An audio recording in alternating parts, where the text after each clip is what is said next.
하나님 말씀 마태복음 5장 1절에서 10절입니다. 마태복음 5장 1절부터 우리 한 절씩 교도하시겠습니다. 1절.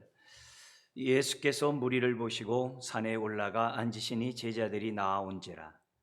입을 열어 가르쳐 이르시되 심령이 가난한 자는 복이 있나니 천국이 그들의 것이며 애통하는 자는 복이 있나니 그들이 위로를 받을 것이며 온유한 자는 복이 있나니 그들이 땅을 기업으로 받을 것이며 의에 줄이고 목마른 자는 복이 있나니 그들이 배부를 것이며 긍휼히 여기는 자는 복이 있나니 그들이 긍휼히 여김을 받을 것이며 마음이 청결한 자는 복이 있나니 그들이 하나님을 볼 것이며 화평하게 하는 자는 복이 있나니 그들이 하나님의 아들이라 일컬음을 받을 것이며 의를 위하여 박해를 받는 자는 복이 있나니 천국이 그들의 것임이라.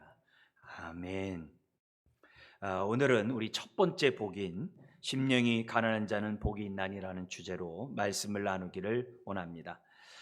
팔복은 여러분들도 익히 잘 알고 있는 말씀입니다. 그러나 우리의 입장에서 팔복을 이해하는 게 아니라 무엇보다도 1세기 그 히브리인들이 팔복을 처음 들었을 때 어떤 감명을 받았는지, 어떻게 이해했는지를 우리가 먼저 찾아보고, 그리고 그들이 느꼈던 그 감동을 오늘 저와 여러분들이 느끼면서 이 산상수훈의 말씀을 우리가 듣기를 원합니다.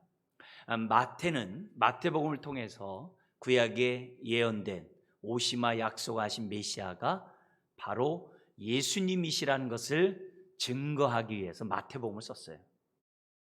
뿐만 아니라 이미 예수 그리스도를 믿는 유대 그리스도인들에게 예배 때마다 마태복음의 말씀을 통해서 은혜를 받고 신앙생활 하도록 하기 위해서 마태복음을 썼어요. 그래서 우리가 이 마태복음을 이해할 때는 우리 시각에서 마태복음 보지 말고 유대인들의 입장에서 마태복음을 이해하고자 해야 돼요. 내가 읽을 수 있다 그래서 한글이라서 그냥 읽으면 안 됩니다. 그 당시에 유대인들이 어떻게 이 말씀을 받았는가 생각하는 것이 굉장히 중요합니다. 그래서 이 마태복음은 그냥 한 번 읽고 끝나는 것이 아니라 매 주일 모일 때마다 성경을 읽고 나누며 또 하나님 앞에 결심하며 토론하는 시간들이 있어요. 그게 예배예요. 그런 자들에게 효과적으로 쓰여지기 위해서 쓰여진 것이 마태복음이다. 그걸 우리들이 기본적으로 생각해야 됩니다. 왜 그러냐면은 유대인들은 오늘날에도 안식일날 예배를 드리면서 하나님 말씀을 볼 때 이곳저곳 읽지를 않으세요. 첫째 주, 둘째 주서부터 시작해가지고 매주 읽어야 될 모세오경이 있어요. 모세오경을 1년에 한 번 읽게 돼 있어요. 예배 시간에. 그리고 모세오경과 연관된 선지서가 있어요. 짝을 이루는 말씀이 있어요. 그리고 시편이 있어요. 그렇게 읽으면서 한 주 한 주 온전한 안식일을 지키는 것이 유대인이에요. 그런 것에 익숙한 사람들이 지금 이 마태복음을 받고 있는 청중들입니다. 그래서 이런 사람들이 예수 그리스도를 믿고 모세오경만 읽고 끝나면 이상하잖아요. 이미 새 언약 공동체가 됐고 메시아를 만났고 이미 교회 안에서 신앙생활하는 사람들이 구약만 보면 안 되잖아요. 그러니까 구약의 말씀을 완성하신 예수님의 이 말씀을 가지고 그들이 매주 모일 때마다 이 하나님 말씀을 읽어야 될 내용이 있어야 되는 거 아니겠어요? 그래서 기록된 것이 마태복음이라는 거예요. 그런 것들을 염두에 두시면서 우리가 마태복음을 이해를 해야 됩니다. 무엇보다도 아직 예수 그리스도를 만나지 못한 사람들에게 예수 그리스도가 구약의 메시아라고 증거하기 위해서 마태복음을 어떻게 기록하냐면은 이스라엘 백성이 출애굽해서 그리고 50일 만에 시내산에서 십계명을 받지 않습니까? 그래서 이 십계명을 받음으로 자신들이 옛 언약 백성의 한 구성원이라는 사실을, 자기 정체성을 아주 다짐하는 그런 굉장히 중요한 시내산에서 모세가 십계명을 받은 사건이 있어요. 그리고 나서 광야를 지나서 가나안 땅에 들어가는 사건이 모세오경에 나오거든요. 바로 그 틀에 따라서 마태복음이 기록되어 있어요. 그래서 출애굽하듯이 지금 어떻게 돼요? 예수님이 어린 시절에 애굽에 갔다가 나오는 이런 사건이며, 지금 앞에서부터 계속 모세를 연상하게 하는 사건들이 앞에서부터 이렇게 쭉 이렇게 연결이 돼요. 신약에서는 출애굽한 사건을 세례받은 사건으로 바울이 해석을 해요. 그만큼 마태복음을 볼 때 우리는 뭘 연상하게 되냐면, 출애굽해 가지고 가나안 땅에 들어가는 성도들의 모습이 연상이 되고, 동시에 신약의 성도들이 이제 어디 들어가요? 가나안 땅이 아니라 어디 들어가요? 하늘나라에 들어가는 것으로 쫙 연결이 돼 있어요. 그런 가운데 오늘 이 산상수훈은 어떤 위치를 차지하게 되냐면은, 모세가 출애굽한 다음에 50일 만에 시내산에서 십계명을 받은 사건을 연상케 하는 말씀이 돼요. 그러니까 산상수훈의 배경은 뭐라고요? 오순절 절기를 지키는 교회 공동체에게 적합한 말씀이 된다는 것을 여러분들에게 지금 말씀을 드리는 거예요. 유대인에게는 가장 핵심적인 3대 절기가 있죠. 유월절, 오순절, 초막절. 유월절은 출애굽한 구원의 날을 기념하는 것이고, 오순절은 십계명을 받은, 시내산 십계명을 받은 날을 기념하는 날이고, 초막절은 광야 40년을 기념하면서 지키는 절기가 초막절이에요. 근데 각 절기에는 하나님의 구원의 뜻이 들어가 있죠. 그래서 유월절날 예수님이 십자가에 못 박혀 죽으세요. 오순절날 성령님이 이 땅에 오셔서 굳은 마음을 제하고 부드러운 마음을 주고 교회를 세워서 그 교회를 통하여 땅 끝까지 이르러 복음을 전하게 하는, 그것이 오순절이에요. 오순절 성령 강림 사건이에요. 그리고 초막절은 뭐겠어요? 주님의 재림과 함께 구원이 완성돼서 하나님의 영원한 알곡으로 나라에 들어가는 것이 초막절이에요. 그러니까 오늘날에는 우리가 광야를 지나면서 뭐만 남은 거예요? 초막절이 남은 거죠. 초막절 남은 거예요. 그런 절기 속에서 구약이 기록되어 있고 마태복음도 똑같다는 거예요. 그런 절기를 배경으로 마태복음도 기록되어 있고 1년 동안 읽을 수 있도록 기록되어 있는 것이 마태복음이라는 것을 기본적으로 생각하는 것이 중요해요. 근데 이 오순절을 지킬 때 1세기 그 당시 문헌을 보면은 오순절을 어떻게 지켰냐면요, 철저히 지키는데 어떻게 지키냐면은 24시간 잠을 안 자요.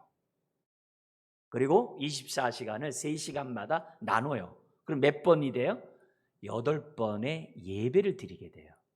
3시간씩 나눠가지고 8번의 예배를 24시간 오순절에 드려요. 근데 오순절 절기를 지키는 이유가 뭐라고요? 모세가 시내산에서 십계명의 말씀을 받은 날을 기념하면서 그들이 어떻게 돼요? 언약의 백성으로 철저하게 제사장 나라로 거룩한 백성으로 언약의 말씀에 순종하며 살겠다라고 결단, 재무장하는 게 오순절을 지키는 거예요. 그들이 오순절 지키는 거예요. 그러니까 그런 자들에게 지금 뭐예요? 익숙한 본문이 뭐겠어요? 매번 3시간씩 8번 예배를 드리는데 익숙한 본문이 뭐겠어요? 특별히 언약의 말씀에 결단을 순종하는 게 대표적인 게 시편 119편이에요. 119편은 176절까지 있잖아요. A, B, C, D 이렇게 알파벳으로 해가지고 A 하면 8구절, B 하면 8구절 해가지고 176구절이 있는 게 시편 119편이에요. 근데 119편은 뭐냐? 오순절날 언약을 갱신하는 지혜시예요. 지혜시예요. 그래서 시편 119편을 갖다가 읽고 이 말씀대로 묵상하고 그 말씀대로 살겠다고 결단하고 또 그 말씀의 뜻을 갖다 서로 나누고 소그룹에서 또 서로 나누고 이런 시간을 8번씩 가지면서 그들이 신앙생활을 했다는 거예요. 그래서 제가 여러분들에게 119편 우리 옛날에 성경에 쓰기도 했어요. 지혜 시편에 쓰면서 쓰기도 했는데 그 119편의 그 내용 한 단락, 첫 번째 단락을 한번 제가 읽어드릴 테니까 이것이 언약 갱신 지혜 시편이고 내가 하나님 말씀의 언약 백성으로서 말씀에 따라 내가 살겠다라고 결단하는 말씀이야 라는 걸 염두에 두고 한번 들어보세요. 뭐라고 되어 있냐면 1절부터 8절까지 매 절기마다 율법을 강조해. 매 절마다. 1절 행위가 온전하여 여호와의 율법을 따라 행하는 자들은 복이 있으며, 이게 첫 절이에요. 1절. 2절 여호와의 증거들, 이게 율법이거든요. 지키고 전심으로 여호와를 구하는 자는 복이 있도다. 율법의 말씀을 강조해. 3절 참으로 그들은 불의를 행하지 아니하고 주의 도를 행하는 도다. 이 주의 도. 4절 주께서 명령하사 주의 법도를 잘 지키게 하셨나이다. 주의 법도 율법이에요. 5절 내 길을 굳게 정하사 주의 율례를 지키게 하소서. 6절 내가 주의 모든 계명에 주의할 때는 부끄럽지 아니하리이다. 7절 내가 주의 의로운 판단을 배울 때에는, 왜냐하면 모세오경이 재판의 근거거든요. 이 모든 의로운 판단을 배울 때는, 이게 율법이거든요. 정직한 마음으로 주께 감사하리이다. 8절 내가 주의 율례를 지키리오니 나를 아주 버리지 마옵소서. 그러니까 매 절마다 율법에 대해서 내가 어떻게 해야 돼요? 내가 살겠다고. 이 율법이야말로 내 삶의 정말 근본이 된다는 사실을 매 절마다 이런 내용을 예배 시간에 읽고 묵상하고 하나님 앞에 기도하면서 오순절 24시간을 온전히 하나님 앞에 드렸어요. 사실 우리 성경에 따라서 읽어드렸습니다만 원문으로 얘기하면은 복이 있도다가 우리 성경 제일 뒤에 있는데 제일 앞에 나와요. 원문대로 읽어드리면 이거예요. 복이 있도다. 시편 119편 1절 행위가 온전하여 여호와의 율법을 따라 행하는 자들은, 이렇게 돼 있어요. 복이 있도다 제일 앞에 나와요. 2절도 복이 있도다 제일 앞에 나와요. 자, 그런데 이미 복이 있도다라는 메시지가 선포됨으로 오순절 절기에 언약 갱신 서약을 한단 말이에요. 복이 있도다 시작하면서 그렇게 익숙한 사람들에게 팔복이 어떻게 시작해요? 우리 성경은 심령이 가난한 자는 복이 있나니 이렇게 돼 있잖아요. 원문은 어떻게 돼 있느냐? 복이 있도다 이렇게 돼 있어요. 가난한 자 심령이. 그리고 뭐예요? 그들의 것이며 천국이. 복이 있도다 제일 앞에 나와요. 그러니까 팔복 전체가 다 뭐예요? 복이 있도다 심령이 가난한 자, 복이 있도다 애통하는 자, 복이 있도다 온유한 자, 복이 있도다 의에 주르고 목마른 자, 이렇게 나온단 말이에요. 그러니까 오순절날 하나님의 말씀을 듣는 그 시간에 예수 그리스도를 통해서 이 말씀을 딱 들을 때 마음이 어떻게 돼? 감동이에요.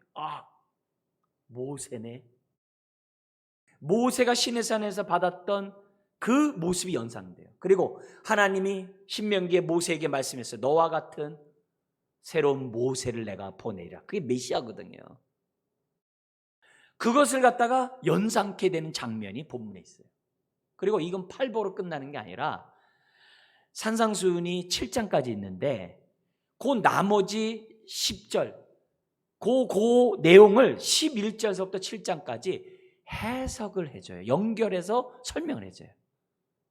심령이 가난한 게 어떤 삶이냐, 어떤 자가 천국 가느냐, 그 얘기를 그 다음부터 하나하나 설명해 주는 거예요. 근데 히브리서는요, 히브리인들은 성경을 이렇게 글을 쓸 때, 말을 할 때 우리랑 좀 달라요. 예를 들면 우리는 얘기할 때 우리 신앙에서 가장 기본적인 것은 믿음과 소망과 사랑입니다. 이렇게 얘기하면 믿음이 뭔지 아십니까? 예? 믿음, 그 다음에 소망이 뭔지 아십니까? 그 다음에 세 번째 뭐예요? 사랑은 이겁니다. 이렇게 설명하잖아요. 믿음, 소망, 사랑하면 믿음부터 설명하고 사랑, 소망, 사랑 이렇게 설명하잖아요. 근데 히브리는 그렇게 설명 안 해요. 믿음, 소망, 사랑 그러면은 사랑부터 설명을 해요. 그 다음에 소망을 설명해요. 그리고 제일 먼저 했던 믿음을 제일 뒤에 설명해요. 그게 히브리인데 설명 방법이에요.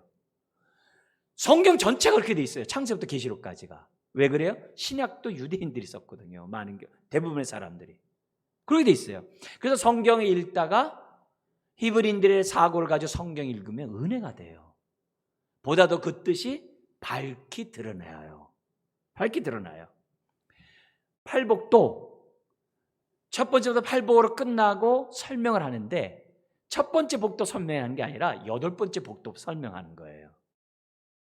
그래서 11절에 뭘로 시작하는 거예요? 나로 말미암아 너희를 욕하고 박해하고 거짓으로 너희를 거슬려 모든 악한 말을 할 때는 너희에게 복이 있나니 하면서 여덟 번째 복을 설명하면서 20절까지 설명하는 거예요. 그러면 21절에서부터 분노하지 말라라는 그 내용 26절까지 무슨 설명이겠어요? 화평케 하는 자는 복이 있나니와 연결된 거예요.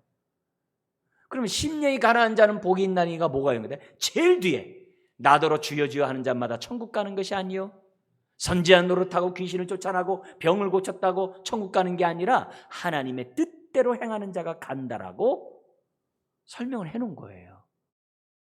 여러분이 잘 아는 네 번째 의에 줄이고 목마른 자는 복이 있다 그랬을 때 그 의를 갖다 다양하게 생각을 해요. 우리들 나름대로. 아니에요. 의에 줄이고 목마른 자가 주기도문과 연관되어 있어요. 나라의 임하옵시며 나라가 임하는 것과 의가 연관된 본문이에요. 그러니까 앞으로 제가 여러분들에게 그런 팔복과 연관해서 설명해 드릴 거예요. 그때마다 팔복의 의미들을 잘 깨닫고 그 당시 청중들이 깨닫고 감동받고 감격했던 그런 마음들을 오늘 저와 여러분들이 이 말씀을 통해서 깨달아야 하는 거죠. 그리고 이 팔복에는 연결이 없어요. 딱 장엄하게 아주 위험 있게 복이 있나니 복이 있나니 복이 있나니 그렇게 함으로써 사람들이 이 팔복의 말씀을 받도록 한 거예요. 그리고 이 팔복은 예수님이 독창적으로 한 것이 아니라 이미 구약에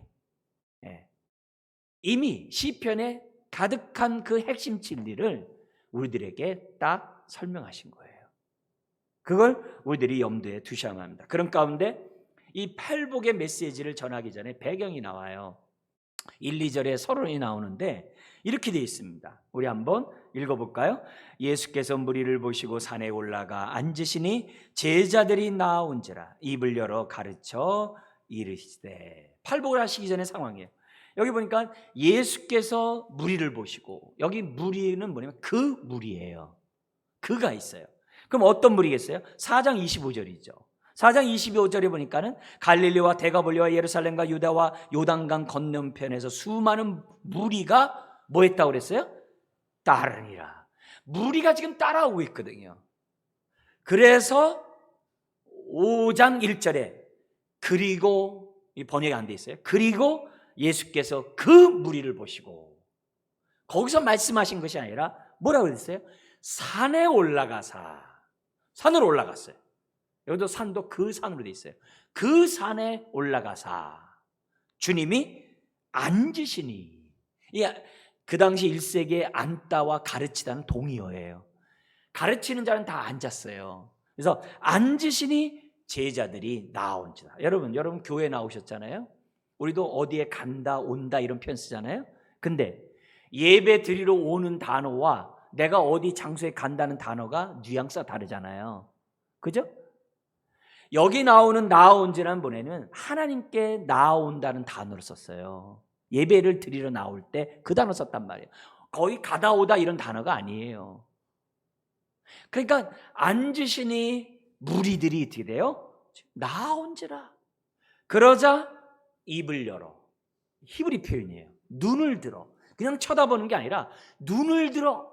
이게 벌써 믿음 가운데 바라보는 거예요. 입을 열어. 이 표현은 이제부터 하나님 말씀을 정말 전한다라고 하는 그 강조의 표현들이 입을 열어라는 표현이에요. 그냥 가르쳐 가라사대 이게 아니에요. 입을 열어 가르쳐 이르시되. 이런 모습 속에서 벌써 그 당시 청중들은 모세네? 모세와 같은 자인가? 이렇게 하는 장면이 1, 2절의 말씀이에요. 더구나 복이 있도다, 복이 있도다, 복이 있도다 라는 그 메시지를 들었을 때 유대인들의 생각이 하나님이 약속하신 새로운 모세, 바로 그 모세가 예수님인가? 생각하게 하는 내용이라는 거예요. 더구나 모세는 시내산에서 하나님의 말씀을 받아서 백성들에게 전했어요.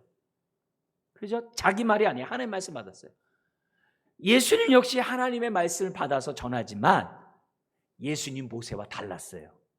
예수님은 자신의 권세를 가지고 말씀을 전해요. 그게 시내산의 말씀과 지금 뭐예요? 지금 이 산에서 선포되는 말씀의 차이점이에요. 가장 대표적인 것이 5장 21절 22절이에요. 우리 한번 읽어볼까요? 어떤 차이가 있는가? 모세와 예수님이 5장 21절 22절 읽겠습니다. 옛사람에게 말한 바 살인하지 말라, 누구든지 살인하면 심판을 받게 되리라 하였다는 것을 너희가 들었으나 나는 너희에게 이르노니 형제에게 노하는 자마다 심판을 받게 되고 형제를 대하여 나가라 하는 자는 공에 잡혀가게 되고 미련한 놈이라 하는 자는 지옥불에 들어가게 되니라. 여러분, 지금 뭐예요? 모세는 옛사람은 구약사람이에요. 모세는 옛사람에게 살인하지 말라 그랬어요. 근데 예수님 뭐라 그래요? 나는 너희에게 말한대요. 자신의 권세로 지금 뭐예요? 말한다는 거예요. 그리고 그 살인하지 말라는 것이 피만 안 흘리면 살인하지 않은 게 아니라는 거예요. 남에게 그렇게 하는 그 동기까지, 심지어는 막 분노하고 욕하고 무시하고 조롱하는 그런 것까지가 다 뭐예요? 살인에 이르는 그런 것들이 다 살인이라고 주님이 말씀한 거예요. 모세보다 더 센 권세로, 권위를 가지고 설명한 거예요. 똑같은 모세인데 예수님은 하나님의 아들이에요. 새 언약의 말씀을 가르쳐 주시는 하나님의 아들인 것을 산상수훈은 설명하고 있고, 유대인들이 이런 모습을 보면서 우리가 기다렸던 바로 그 새로운 모세, 그분이 예수구나 라는 것을 마음을 열고 받아들이게 됩니다. 그래서 구약의 성도들이 십계명이 시내산의 말씀이 기본이 된 것처럼 새언약 공동체인 교회 성도들의 삶의 기본이 산상수훈이 되어야 하는 거예요. 그거를 오늘 저와 여러분들이 정말 우리가 분명히 깨닫고 이 말씀 가운데 살아가야 돼요. 오늘 우리가 첫 번째 복을 보겠는데요, 첫 번째 복 우리 3절 같이 한번 읽어볼까요? 심령이 가난한 자는 복이 있나니 천국이 그들의 것이며. 천국이 그들의 것이며. 신약은 그리스어 헬라어로 써 있어요. 구약은 히브리어로 써 있어요. 근데 그 당시 사람들이 헬라어로 쓰기 때문에 유대인들이 헬라어로 쓴 거예요. 그죠? 그러니까 똑같은 헬라어로 쓴다고 해서 헬라어의 의미로 알면 안 돼요. 헬라어로 쓰여졌지만 의미는 뭘로 알아야 돼요? 히브리의 사고방식으로 헬라어 단어를 사용해야 돼요. 여러분, 똑같은 우리 단어를 쓰더라도 우리가 생각하는 단어와 서양에서 사는 단어가 다르잖아요. 우리는 우리의 입장에서 단어를 이해해야 되는 것들이 많잖아요. 똑같은 거예요. 신약을 더구나 마태복음은 유대인이 쓴 거예요. 헬라 말로 쓰지만 그들의 사고는 히브리예요. 그러니까 히브리인들의 입장에서 이 단어들이 어떻게 쓰여졌는지를 제가 설명하려고 해요. 그러니까 이것들을 잘 생각하고 그 의미를 우리가 잘 알아야 이 말씀이 나에게 영이요 생명이고 그만큼 나를 자유케 하고 누림의 축복의 말씀이 된다는 거죠. 근데 헬라어로 사용한 이 복은, 그 당시 사용한 이 복은, 이 단어가 여러 가지 복이 있어요. 근데 이 단어가 사용된 이 복은 어느 때 쓰여졌냐면은 결핍이 없는 사람, 부족함이 없는 사람, 어떤 외적인 여건에 전혀 영향을 받지 않고 오늘의 행복 자족하며 살아가는 사람들에게 쓰여진 그 복을 썼어요. 그러면 그런 대상이 누구냐 이게? 어떤 결핍도 없고 염려와 근심, 일상적인 어떤 그런 스트레스도 없고 자유롭게 누리며 어떤 영향도 받지 않으며 살아가는 사람들, 현재 누리는 그런 사람들이 누가 있을까요? 그 당시 헬라 사람들은 얼마나 많은 신들을 섬겼는지 몰라요. 아폴로서부터 시작해가지고 얼마나 제우스 많은지 몰라요. 그런 신들이 복이 있다고 했어요. 영향을 안 받아요. 스스로 사니까. 그리고 또 하나 있어요. 사람들 사이 속에서 복된 사람도 누구냐면 부자들. 부자들은 그만큼 어떤 영향도 받지 않는다는 거예요. 그럼 또 있어요. 하나 더 있어요. 사람에게서. 어떤 사람이겠어요? 부자가 나왔으면 누가 나와야 돼요? 죽은 자들. 무덤에 있는 자들이 행복하다고 얘기를 했어요. 그게 1세기 그리스 문명 속에서 사용했던 복이라는 단어예요. 그런데 오늘 우리 성경에 이 복이라는 단어를 썼는데 여기서 말하는 그 복을 그렇게 이해하면 안 돼요. 시편에도 얘기하고 구약에서 얘기하고 하나님이 말씀하시는 그 복으로 이 단어를 생각해야 돼요. 그러면 구약의 성경의 신약도 마찬가지예요. 성경에 기록된 이 복은 뭐냐? 물질적인 걸 소유하는 복이 아니에요. 상태예요. 상태, 존재예요. 상태의 복이에요. 다시 말하면 내가 어떤 상태가 될 때 가장 행복한가? 어떤 상태가 될 때 가장 영광스럽고 명예스럽고 가치 있고 보람 있고 내가 정말 복된 삶인가? 그걸 복이라고 그랬어요. 그 상태를 복이라고 그랬어요. 근데 우리는 그게 뭘까? 이렇게 얘기하잖아요. 구약에 이미 기록되어 있어요. 뭐가 복인지를 딱 정의가 되어 있어요. 그 정의가 가장 이렇게 정확하게 나와 있는 문구가 어디에 나오냐면 시편 144편에 나와요. 144편은 뭐냐면 다윗이 골리앗을 죽인 다음에 하나님께 감사하면서 쓴 시편이에요.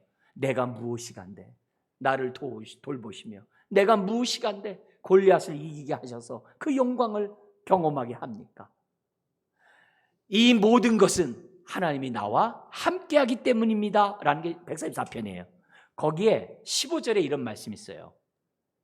이러한 백성은 복이 있나니 여호와를 자기 하나님으로 삼는 백성은 복이 있도다. 원문으로 읽으면 이거예요. 복이 있도다 이러한 백성은, 복이 있도다 백성은 여호와를 자기 하나님으로 삼는, 이렇게 돼 있어요. 그러니까 하나님을, 여호와를 자기 하나님으로 섬기는, 모시는 자가 뭐 있다고요? 복이 있도다. 이게 성경의 핵심 내용이에요. 시편 1편도 똑같아요. 복이 있도다 이렇게. 시편 1편 1절 아시죠? 복이 있는 사람은 이렇게 시작하잖아요. 똑같은 얘기예요. 복이 있도다 이렇게 시작을 해요, 성경이. 그러니까 이미 이스라엘 백성들은 복이 있도다 벌써 생각하는 거예요. 하나님을 나의 하나님으로 모시는 사람들, 하나님이 그들과 함께하는 백성들, 뭐 있는 거예요? 복 있는 백성인 거죠. 자, 그런데 이미 마태복음 1장 23절에 어떤 말씀이 있어요? 마태복음 1장 23절에 가브리엘 천사가 요셉에게 말합니다. 아들을 낳으리니 이름을 예수로 하라. 그러면서 뭐라 그러냐면은, 보라 처녀가 잉태하여 아들을 낳을 것이요 그의 이름을 임마누엘이라 하리라 하셨으니 이를 번역한즉 하나님이 우리와 함께 계시다 함이라. 할렐루야. 예수님이 이 땅에 오신 것이 뭐예요? 하나님이 그들과 함께 했다는 거예요. 임마누엘 했다는 거예요. 그러니까 지금 그들은 뭐 하고 있는 거예요? 하나님이 그들과 함께 하기 때문에 그들의 인생은 이미 뭐예요? 복 있는 자가 된 거예요. 그래서 복이 있도다라는 단어 자체 속에는 이미 당신은 복을 받은 사람입니다 라는 내용이 들어간 얘기예요. 그러니까 예수님이 이 땅에 오므로 하나님이 임마누엘 하신 거예요. 이스라엘 백성에게 임마누엘은요, 복 중에 복이에요. 가장 소중한 복이에요. 그 복을 누구보다도 원했던 게 히브리인들이에요. 그 복이 예수님의 이름 속에 나온 거예요. 할렐루야한 거죠. 할렐루야한 거죠. 더구나 하나님의 은혜를 받고 이들이 뭐예요? 지금 예수 앞에 나왔잖아요. 그리고 예수님이 그들과 함께 있잖아요. 그러니까 이미 그들은 뭐 하는 거예요? 복 있는 자죠. 그게 오늘 이 성경 속에 나오고 있는 거예요. 여러분, 오늘 우리가 이 땅에 살아가면서 가장 정말 사모하고 기도하고 많이 부르짖는 내용들이 뭐예요? 한번 가만히 생각해 보세요. 많은 경우에 보면은 나의 안정된 삶, 노후가 건강하고 행복한 삶, 또 사업이 성공하고 물질에 내가 부족함이 없고 남을 도와주는 그런 삶. 가만히 생각해 보세요. 자식들의 건강, 안위, 가만 보면 다 뭐예요? 물질적인 복들이에요.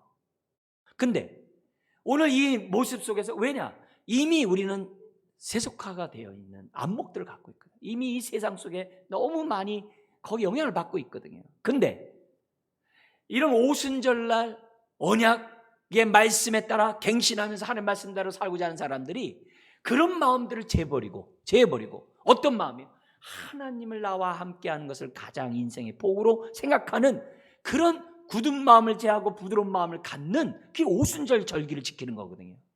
그런 상황에서 오늘 이 말씀이 주어졌다 한번 생각해 보세요. 내가 나의 건강을 그렇게 바라듯이 하나님의 임재를 바라고 있냐 이게요.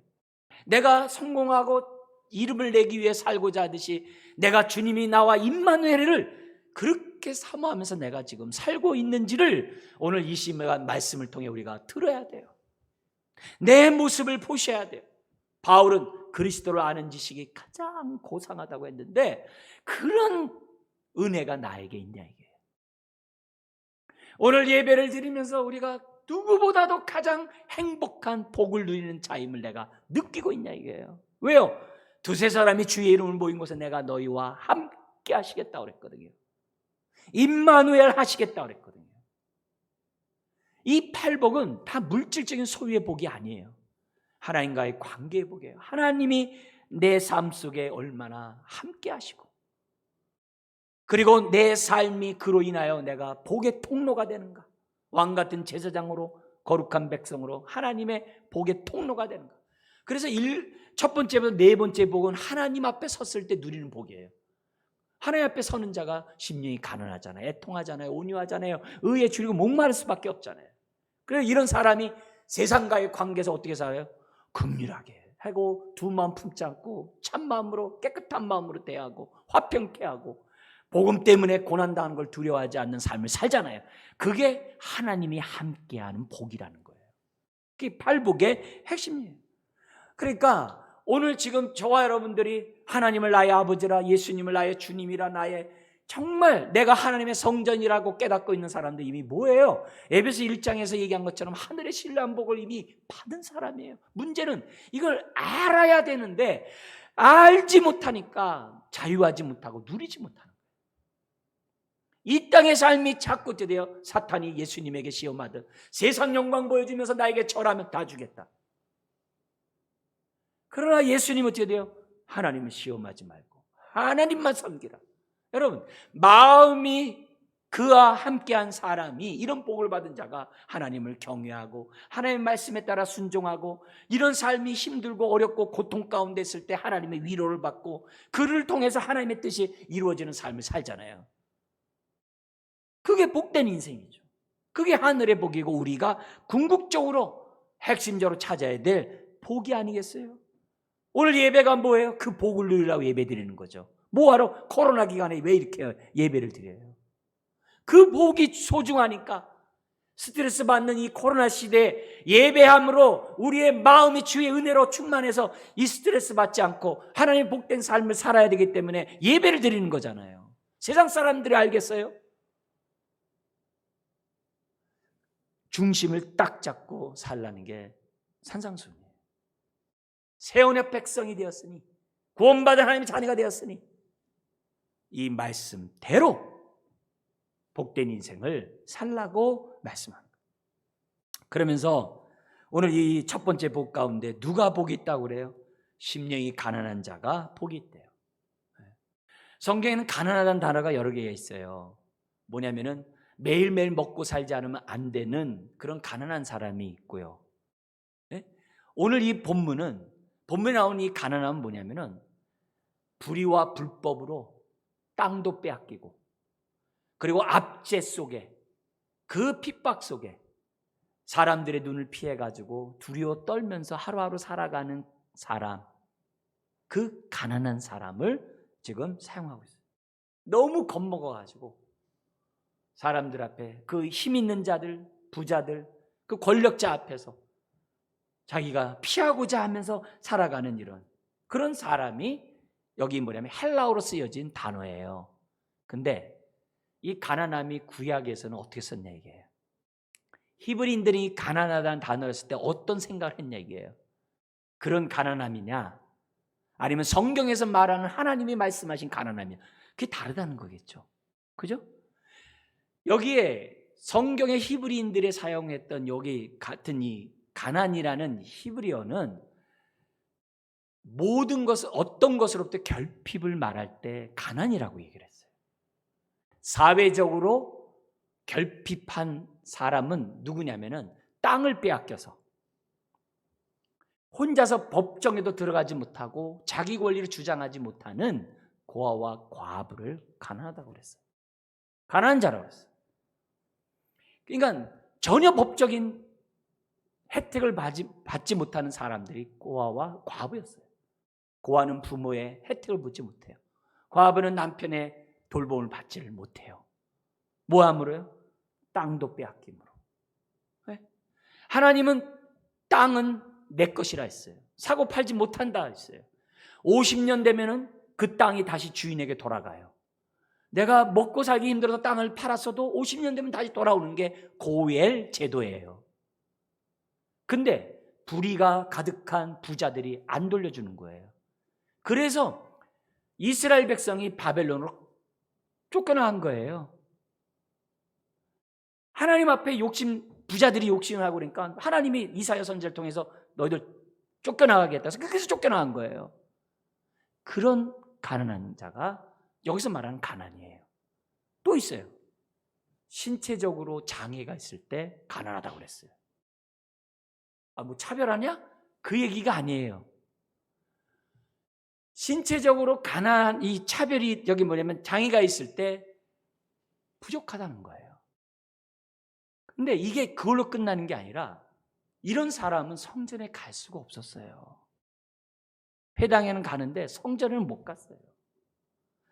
성전이 뭐예요? 하나님의 임재가 있는 곳인데 거기에 못 갔어요. 차별이에요. 그러니까 예수님이 이 땅에 오셔서 하나님 나라를 선포할 때 희년을 회복하기 위해 오셨다 그랬잖아요. 희년의 내용이 뭐예요? 이사야 61장에 지난주에 성령이 내게 임함으로 가난한 자에게 복음이 전파된다는 게 희년이잖아요. 그 61장 이사야에 나와 있는 내용이 다 뭐예요? 거기 나오는 전체예요. 병들은 사람들, 몸에 장애가 있는 사람들, 사회적으로 어떻게 돼요? 자기 권리를 주장하지 못하는 사람들, 이런 사람들에게 자유, 은혜를 선포하기 위해서 예수님이 오셨다는 거예요. 오셨다는 거예요. 그러면 그 사람들 고치는 게 문제? 그게 아니에요. 병을 고침으로 어떻게 하겠다는 거예요?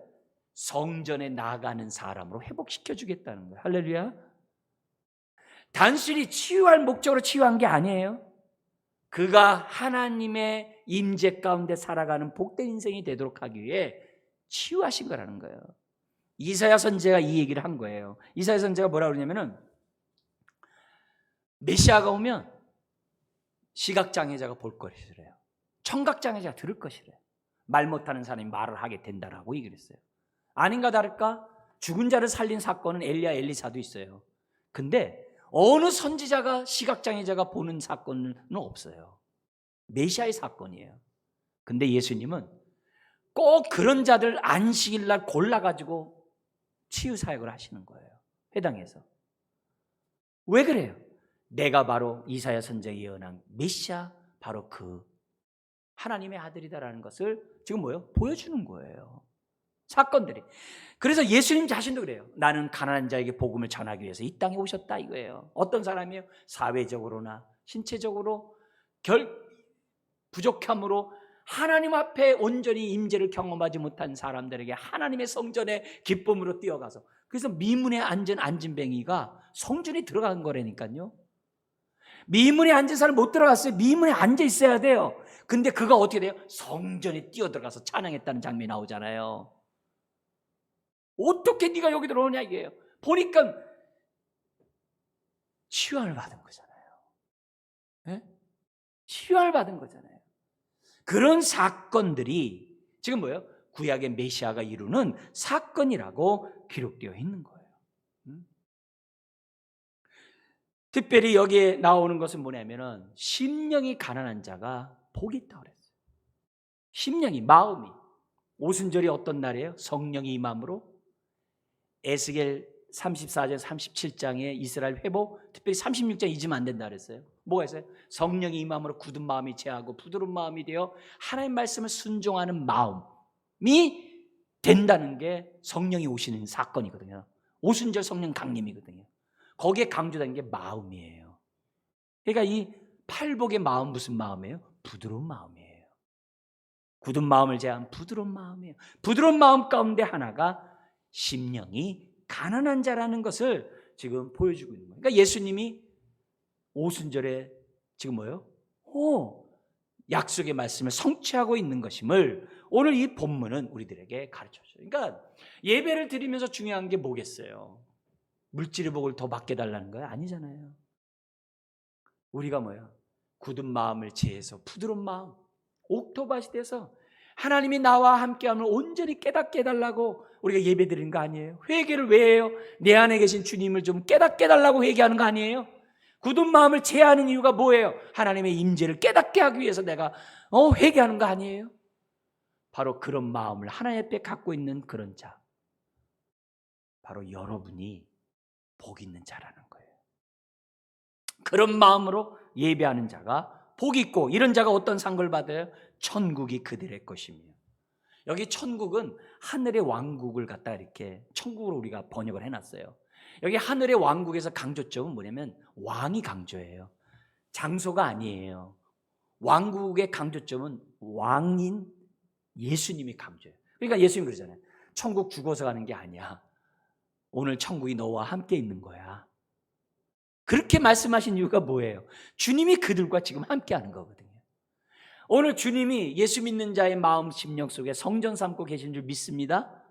그게 바로 내 안에 하나님 나라가 이루어진 거예요. 예수님이 있는 곳에 하나님 나라가 이루어지는 거예요. 순종하는 그곳에 하나님 나라가 임하는 거예요. 그래서 예수를 주라고, 그래서 우리가 순종하며 살아가는 거예요. 비록 코로나로 인하여 흔들리고 너무나도 힘들고 어려운 세상이지만 내 마음은 빼앗을 수가 없는 거예요. 천국으로 화해 있기 때문에 빼앗을 수가 없어요. 주님이 나에게 영원토록 함께 하시겠다라고 약속하셨기 때문에 이 마음을 빼앗을 수 없어요. 그래서 의와 희락과 화평이 있는 거예요. 세상 사람들 모르죠. 쟤들은 왜 코로나 시간에 모이지 말았는데 왜 모이냐고. 이 코로나를 이길 그 능력이 내 안에 있음을 믿기 때문에 예배 드리는 거죠. 나와 함께하는 주님이 나와 함께하는 것을 내가 알기 때문에 예배를 드리는 거 아니겠어요? 코로나에 세상 사람들이 뭘 알겠어요? 이런 사람들이 건강하게 살 때 이 사회가 뭐예요? 구원을 받는 거 아니에요?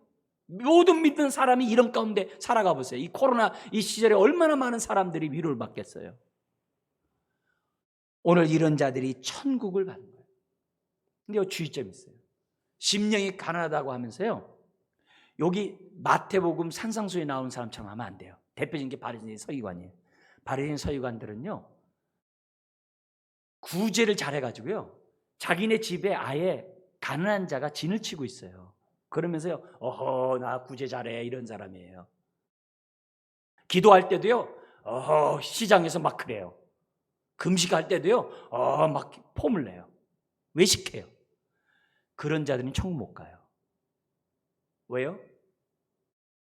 심령이 가난하지 않으니까. 그 마음에 하나님이 없기 때문에. 그래서 뭐라 그래요? 바리새인과 서기관보다 더 나은 의의 삶을 살지 못하면 천국 못 간다. 그게 산상수훈에서 하는 거예요. 우리가 그렇게 하면 안 돼요. 우리는 이렇게 기도해요. 하나님, 누구든지 예수 믿으면 천국 가는지 믿으나 그래요. 근데요, 나도 모르는 사이에 바리새인과 서기관처럼 차별해요. 내 수준에 맞지 않으면 말도 안 섞어요. 원수가 구원받는다는 거 알면서도 어떻게 돼요? 원수랑 말도 안 섞어요. 우리는 내 마음은 가난하다고 얘기하면서 바리새인처럼 행동을 해요. 여러분, 굳은 마음 제하셔야 돼요. 용납이 안 되는 마음 제하셔야 돼요. 용서가 안 되는 마음 제하셔야 돼요. 굳은 마음들. 우리는 성령으로 날마다 새 마음을 가지셔야 돼요. 날마다 주님의 마음을 저와 여러분들이 가지셔야 돼요. 가난한 자에게 구제하면서 가난한 자가 회당에 들어오면 너 저리 가라는 바리새인처럼 하면 안 되는 거예요. 그 야고보서 2장이 나오잖아요. 그렇게 하면 안 되는 거예요. 이 심령이 가난한 자는 하나님을 나와 함께하는 걸 최고의 복을 삼고, 뿐만 아니라 성경에 또 뭐라 그래요? 여호와를 자기 기업으로 삼는 자가 복이 있다 그랬거든요. 이런 사람은 하나님을 자기 기업으로 삼는 사람이에요. 그러니까 이런 사람들은 뭘 믿어요? 하나님이 나의 선한 목자로서 내 삶을 인도해 줄 걸 믿는 거예요. 그래서 음침한 골짜기를 다닐지라도 해를 두려워하지 않아요. 왜? 하나님이 함께 하니까. 코로나 상황에서도 하나님이 함께하기 때문에 불안하지가 않는 거예요. 미래가 불확실하다고 두려워하지 않는 거예요. 왜요? 주님이 선한 목자로 나와 함께 하신다라고 확신하기 때문에. 그렇기 때문에 어떻게 돼요? 부와 귀가 주께로 말미암았기에 우리가 뭐요? 하나님께 헌금도 하는 거고, 하나님 뭐요? 주의 이름으로 구제도 하는 거고, 우리가 남을 도우고 섬기는 거예요. 왜요? 하나님으로부터 왔다라고 우리가 믿고 있기 때문에. 이런 자들이 자유한 거예요. 우리가 물질에서 자유할 수 있는 거예요. 세상에서 자유할 수 있는 거예요. 사단이 세상 영광 보여주면 너 나한테 저럼 다 줄게. 그래서 자기 영혼 팔지 않아요. 그럼에도 불구하고 주의 이름으로 사는 자들이 복 있는 자예요. 사랑하는 성도 여러분, 오늘 우리가 이런 자, 그러해서 하나님 사랑, 이웃 사랑하면서 정말 복의 통로가 되는 이런 삶, 오늘 저와 여러분들이 이루어야 될 삶입니다. 무엇보다도 이 시간 분명히 하셔야 될 것은, 하나님을 나의 아버지라 고백합니까? 예수님을 나의 구세주 주님이라 고백합니까? 하나님이 여러분과 함께 하심 믿으세요. 그리고 그것이 바로 복된 인생인 것을 확신하세요. 그렇게 사시기를 주의 이름으로 축원합니다. 기도하겠습니다. 하나님 아버지, 참으로 오늘 우리가 세상 것을 붙잡으려고 하나님의 임재를 놓치지 않게 하여 주옵소서. 세상 영광 바라보다가 나와 함께하는 주의 영광 보지 못하는 일이 없게 하여 주옵소서. 내가 무엇보다도 복된 인생으로 말씀 가운데 살고자 결단하는 자녀들 되게 하여 주옵소서. 예수님의 이름으로 기도드리옵나이다. 아멘. 찬송가 427장 부르시면서 봉헌하시겠습니다.